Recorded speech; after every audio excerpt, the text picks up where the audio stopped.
तो रुको जरा, सब्र करो। हमारी माताएं बहनें, हमारे भैया लोग, दादा लोग अक्सर करके हाथों में धागा बांधते हैं, जिसे कलावा भी कहते हैं। कलावा, ये कलावा जो हमारे समाज के लोग बांधते हैं, इसका क्या मतलब है?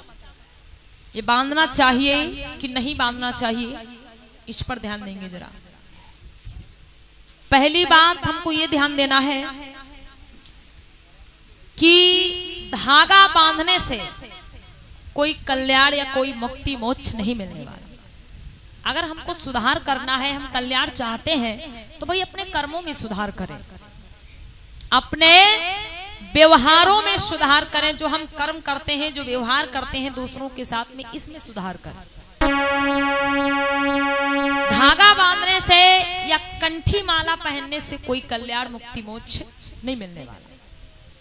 आपको हम एक ऐतिहासिक चर्चा सुनाते हैं। ये जो कलावा बांधा जाता है, इसकी शुरुआत कहां से हुई? माताओं बहनों ध्यान देना, जो कलावा बांधा जाता है, इसकी शुरुआत हुई कहां से? देखो, हमारे आपके समाज के मतलब एक मूल निवासी राजा हुआ करते थे, जिनका नाम था महाराज बलि। जो मूल निवासी राजा थे, मूल निवासी मतलब हमारे आपके पूर्वज, मूल निवासी मतलब जो बहुत पुराने समय से इस देश में रहने वाले लोग, हमारे आपके पूर्वज मूल निवासी मतलब एक राजा थे, जिनका नाम था राजा बलि, जो बहुत ही धनवान राजा हुआ करते थे, बहुत ही संपत्तिवान राजा थे, बहुत ही न्याय प्रिय, धर्म प्रिय, दयालु राजा थे, जिनको दानी दानवीर भी कहा जाता है। आप लोगों ने सुना होगा राजा बलि की चर्चा, हमारे बूढ़े बुजुर्ग दादा लोगों ने सुनी होगी कि भगवान विष्णु जो थे वो 52 ब्राह्मण का भेष बना करके आते हैं और राजा बलि से 3 कदम धरती मांगते हैं। 3 कदम धरती मांगते हैं कौन? भगवान विष्णु। मतलब 52 ब्राह्मण का मतलब वो बौना बन करके आते हैं और 3 कदम धरती मांगते हैं। किससे? राजा बलि से। राजा बलि जो थे वो दानी दानवीर राजा थे। अगर किसी को वचन दे दिया तो वो पीछे नहीं हटते थे। तो बताया जाता है, जैसा कि ग्रंथों में, धार्मिक ग्रंथों में, पुराणों में लिखा गया, उसके अनुसार अभी आपको बता रहे। तो राजा बलि से 3 कदम धरती मांगी गई, उन्होंने दे दिया और 3 कदम धरती में आकाश पाताल पृथ्वी सब कुछ नाप लिया। किसने? भगवान विष्णु ने। आकाश पाताल पृथ्वी सब कुछ नाप लिया और राजा बलि को मारकर पाताल में भेज दिया। ऐसी कथा विद्वान लोग सुनाते हैं, ग्रंथों में, पुराणों में ये चर्चा लिखी भी मिलती है, सुनने को, पढ़ने को भी मिलती है। अब विचार करना है कि राजा बलि से 3 कदम धरती मांगी गई, भगवान विष्णु 52 ब्राह्मण का भेष बना करके आए और 3 कदम धरती राजा बलि से मांगी और 3 कदम धरती में उन्होंने आकाश पाताल पृथ्वी सब कुछ नाप लिया। विचार करो कितना बड़ा उनका पैर होगा भैया, कितना बड़ा पैर होगा, जो एक पैर में पूरी धरती नाप ली, एक पैर में पूरा आकाश नाप लिया और एक पैर में पूरा पाताल नाप लिया। विचार करिए आप लोग, सही है कि गलत है? मानने वाली बात हो सकती है क्या? और सबसे बड़ी बात आपको ये मानना है कि राजा बलि जो थे, मतलब जो हमारे आपके पूर्वज थे, मूल निवासी राजा थे, राजा बलि राजा कहाँ के थे? हरदोई के राजा थे। हरदोई में एक स्थान पड़ता है बिलग्राम, आज भी है। ये हमारे शिव कुमार भैया जी, जो ये कैमरामैन है हमारे भैया, ये बिलग्राम से ही चल करके आए हैं आप लोगों के बीच में। बिलग्राम, जिसको पहले बलिग्राम के नाम से जाना जाता था, मतलब राजा बलि ने एक नगर बसाया था जिसको अपना नाम दिया था बलिग्राम, लेकिन आज वही हो गया बिलग्राम। यह है कहाँ? हरदोई में। मतलब राजा बलि जो थे वो राजा कहाँ के थे? हरदोई के। और दान में उन्होंने पूरा धरती आकाश पाताल सब कुछ दे दिया। अरे भैया, आपसे अगर कोई दान में आपका घर मांगे तो आप कितना दोगे? जितना आपके पास है। क्या आप अपने पड़ोसी का भी मकान दान कर दोगे? जाओ भैया, अपने पड़ोसी का भी दे दिया दान। अगर कोई आपसे आपका खेत दान में मांग ले तो भाई जितना खेत आपके पास है उतना ही तो दोगे, कि अपने पड़ोसी का भी खेत दान कर दोगे? मानने वाली बात है? बताइए आप लोग। तो जब राजा बलि राजा थे हरदोई के, राजा बलि जो है वो राजा थे बिलग्राम के, तो उन्होंने दान में पूरी धरती कैसे दे दी? भाई वो अमेरिका, चीन, जापान के राजा तो थे नहीं जो पूरी धरती दान में दे दी। यहीं पर भ्रम होता है, संदेह होता है, आप विचार करिए।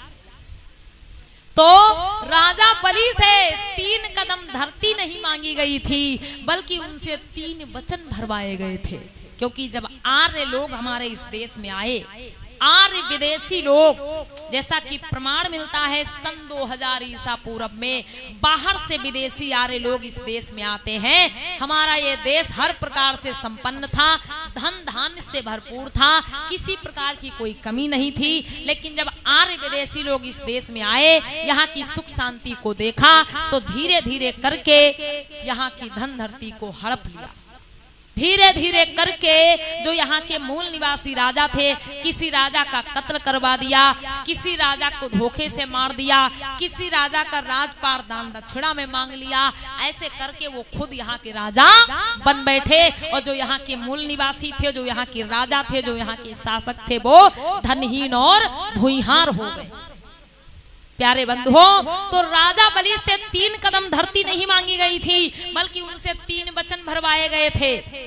जो आर्य, मतलब एक आर्य जाता है राजा बलि के दरबार में, राजा बलि को छलने के लिए।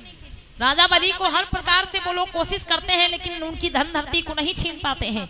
जब उनकी धन धरती को नहीं छीन पाते हैं, तो क्या योजना बनाते हैं कि राजा बलि जो है वो बहुत ही दानी, दानवीर और दयालु राजा है।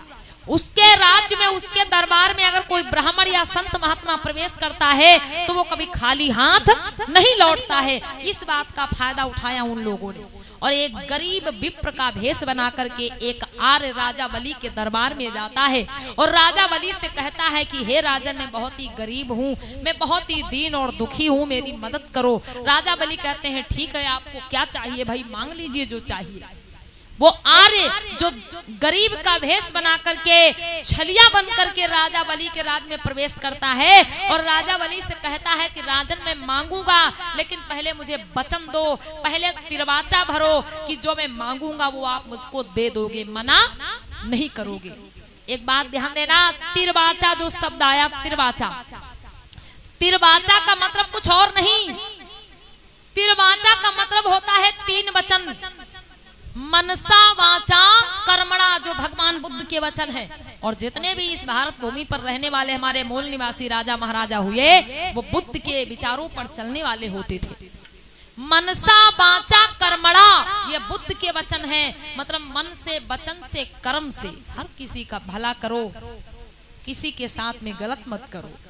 और एक बात, जो हमारे मूल निवासी राजा थे, अगर किसी को मन से वचन दे दिया तो वो कर्म भी करते थे, पूरा भी करते थे, कभी इनकार नहीं करते थे। इसी को कहा जाता था तिरवाचा। तो भाई उस आर्य ने कहा, जो गरीब का भेष बना करके राजा बलि के राज्य में गया, उनके दरबार में गया और बोला कि राजन आप तिरवाचा भरो कि मैं जो मांगूंगा आप मुझको दे दोगे। तो भाई राजा बलि तिरवाचा भर लेते हैं, माता पिता कुलगुरु की सौगंध खा जाते हैं और कहते हैं कि हे विप्रदेव, मांगो, क्या मांगना चाहते हो, जो मांगोगे मैं आपको दे दूंगा।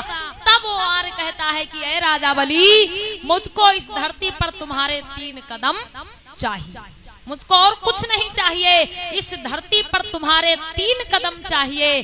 तो राजा बलि खुश हो गए, भाई 3 कदम क्या, 300 कदम मांग लीजिए।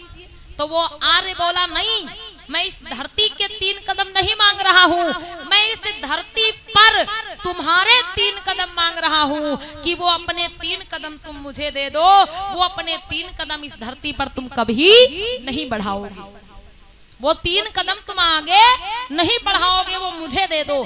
तो राजा बलि कहते हैं, भाई मैं समझा नहीं, क्या कह रहे हो आप। तब वो आर्य कहता है कि मुझे वचन दो, भाई तुमने तिरवाचा भरा है कि मैं जो मांगूंगा वो तुम मुझे दे दोगे, तो मुझे वचन दो।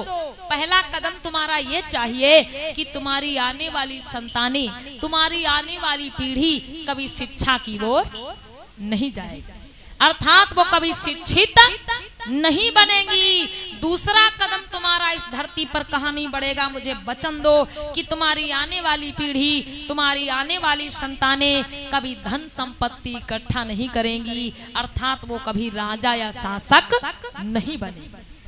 तीसरा कदम तुम्हारा मुझे ये चाहिए, मुझे वचन दो कि तुम्हारी आने वाली संतानें, तुम्हारी आने वाली पीढ़ी अपने हाथों में कभी हथियार नहीं उठाएंगी, अर्थात वो कभी अपनी सुरक्षा नहीं करेंगी। राजा बलि से प्यारे बंधुओं 3 कदम धरती नहीं मांगी गई थी, बल्कि उनसे ये 3 वचन भरवा लिए गए थे। पहले वचन में तुम्हारी आने वाली संतानें, तुम्हारी आने वाली पीढ़ी शिक्षा की ओर नहीं जाएगी। दूसरे कदम में तुम्हारी आने वाली पीढ़ी, तुम्हारी आने वाली संतानें धन संपत्ति इकट्ठा नहीं करेंगी। और तीसरे कदम में तुम्हारी आने वाली संतानें, तुम्हारी आने वाली पीढ़ी कभी कभी हथियार नहीं उठाएंगी, अर्थात वो अपनी सुरक्षा नहीं करेंगी। प्यारे बंधु, राजा बलि से ये 3 वचन भरवाए गए थे। राजा बलि वचन हार चुके थे। आपको तो लगता है कि भाई सिर्फ कह देने से उन्होंने इतना कैसे दे दिया। प्यारे बंधु, हमारे आपके जो पुरखे थे बड़े भोले भाले होते थे, बड़े सीधे साधे होते थे। अब विचार इसी बात पे कर लीजिए। एकलव्य की कहानी तो सब लोगों ने सुनी होगी। गुरु द्रोणाचार्य ने उनको बिल्कुल विद्या नहीं सिखाई थी, बल्कि उनको शूद्र कह करके आश्रम से भगा दिया था। एकलव्य ने अपनी मेहनत से धनुष बाण विद्या सीखी, और जब द्रोणाचार्य उनके पास गए तो बोले, मैं ही तुम्हारा गुरु हूँ, मेरे ही आशीर्वाद से तुम इतने निपुण हुए हो, इसलिए मुझे गुरु दक्षिणा दो, और गुरु दक्षिणा में हमको तुम्हारा दाहिने हाथ का अंगूठा चाहिए। एकलव्य ने काट करके गुरु दक्षिणा के नाम पे अपना अंगूठा अर्पण कर दिया। मतलब हमारे जो पुरखे थे वो इतने भोले भाले होते थे। मतलब जो चक्र भी वो मनवादी लोग डालते थे ना, उसमें उलझ जाते थे वो, क्योंकि हमारे जो पुरखे होते थे ना, वो ना तो किसी के साथ में धोखा करते थे और ना ही धोखा समझते थे भाई। इसीलिए उनको छला गया, लूटा गया। तो इसी प्रकार से राजा बलि से उनकी धन धरती, उनका राजपाट सब कुछ छीन लिया, और उनसे 3 वचन भरवा लिए गए कि ना तो तुम्हारी संतानें शिक्षित बनेंगी, ना तो वो धन संपत्ति इकट्ठा करेंगी, और ना तो कभी अपने हाथों में हथियार उठाएंगी। प्यारे बंधुओं, वहीं से शुरुआत हुई। आज भी हमारे लोगों के हाथों में जब ये कलावा बांधा जाता, ये मैं नहीं कह रही अपने आप से भैया, अपने आप से मैं नहीं कह रही, गौर करिएगा आप लोग। आज भी जब हमारे लोग अपने हाथों में कलावा बंधाते हैं तो एक मंत्र पढ़ा जाता है। बाबा जी जो कलावा बांधते हैं हाथों में, वो मंत्र पढ़ते। क्या मंत्र पढ़ते? एन बद्धो बलि राजा दान वेंद्रो महाबला, और तेन त्वाम प्रतिबद्धाम रक्षेन माचल माचला। ये मंत्र पढ़ा जाता है। और विश्वास ना हो भैया तो इसको आप लोग रिकॉर्ड कर लीजिए या लिख लीजिए, और कोई संस्कृत पढ़ा लिखा व्यक्ति हो उससे अर्थ निकलवा लीजिएगा, अगर आपको हमारी बात पे विश्वास ना हो। अब बाबा जी तो कबहू नहीं बताएंगे। बाबा जी से अगर आप पूछेंगे तो वो नहीं बताएंगे आपको, क्योंकि वो बताएंगे तो फिर दोबारा आप बंधवाओगे नहीं, होशियार हो जाओगे। तो ये आज भी जब हमारे लोग हाथों में कलावा बंधाते हैं तो मंत्र पढ़ा जाता है, एन बद्धो बलि राजा, एन बद्धो बलि राजा दान वेंद्रो महाबला, और तेन त्वाम प्रतिबद्धाम रक्षेन माचल माचला। इसका अर्थ समझ लीजिए। इसका अर्थ होता है कि जिस प्रकार मैंने तुम्हारे पुरखा राजा बलि को बांधा था दान के महान बल से, जिस प्रकार मैंने तुम्हारे पुरखा राजा बलि को बांधा था दान के महान बल से, उसी प्रकार से आज मैं तुमको भी बांध रहा हूं। जहां पर खड़े हो वहीं पर खड़े रहो, अपनी रक्षा के लिए मत चलो, मत चलो, मत चलो। ये अर्थ है इस मंत्र का। लेकिन हमारे लोग नहीं समझ पाते। जब कलावा बंधाते हैं और बाबा जी मंत्र पढ़ते हैं तो हमारे लोग सोचते हैं कि बाबा जी हमको आशीर्वाद दे रहे हैं, क्योंकि वो इतनी रफ्तार में पढ़ जाते हैं, इतनी रफ्तार में, इतनी तेजी के साथ में पढ़ जाते हैं कि लोग समझ ही नहीं पाते क्या कह रहे हैं। प्यारे बंधुओं, वो आपको आशीर्वाद नहीं दे रहे हैं, बल्कि आपको बता रहे हैं कि ऐसे कभी मैंने तुम्हारे पुरखा राजा बलि को बांधा था और उसी प्रकार से आज मैं तुमको भी बांध रहा हूं। तो प्यारे बंधुओं, अगर उस गुलामी के बंधन में बंधना चाहते हो तो फिर ये बंधन बांध के रखो, और अगर आजादी का जीवन जीना चाहते हो तो ये बंधन तोड़ करके फेंक दो, क्योंकि मेरे भैया ये गुलामी का प्रतीक है।